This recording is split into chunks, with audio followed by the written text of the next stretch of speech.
constatons bien sûr que le producteur a opté à plusieurs spéculations. Donc on y trouve des céréales, on a vu du maïs, on a vu aussi du coton, on a vu des légumineuses, notamment l'arachide, le niébé.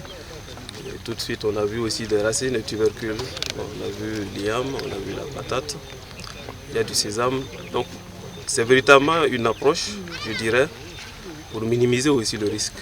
Et même avec certaines cultures, ils diversifient même les variétés. Donc on a vu par exemple 2 à 3 types de variétés de maïs.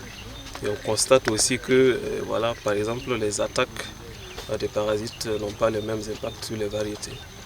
Donc on a vu par exemple l'attaque de la chenille qui était beaucoup plus importante sur la variété Wari, alors que sur d'autres variétés, bon, l'attaque était un peu moindre.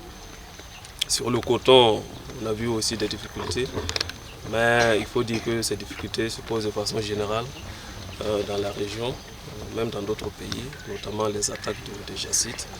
Donc ce sont des insectes qui s'attaquent au coton, et particulièrement cette année, les attaques sont assez importantes. Donc avec les conseils des agents sur le terrain, il y a des traitements qui sont en train d'être opérés et qui vont permettre en tout cas de minimiser les dégâts. On a vu aussi un champ de démonstration et qui permet aux productrices surtout, puisque ce sont des femmes, qui viennent apprendre les techniques, les bonnes pratiques de culture du niébé et qui en retour mettent ces pratiques-là en œuvre dans leurs parcelles.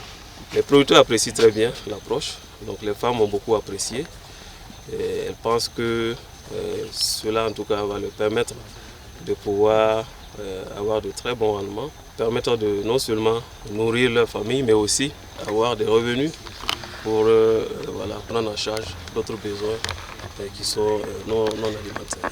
Dans l'ensemble, on apprécie de façon positive et nous espérons que si la pluviométrie continue, au moins dans les 2, 3 à 4 semaines à venir, on espère en tout cas de très bons rendements pour cette exploitation de façon particulière.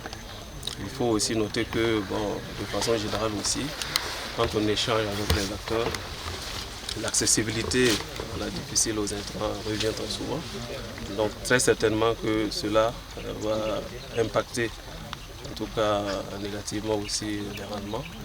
Mais on verra à la fin quand on fera le tour des régions assez stratégiques et de façon générale là où on a pu mettre en valeur les terres et pouvoir tirer véritablement les vraies conclusions à la récolte.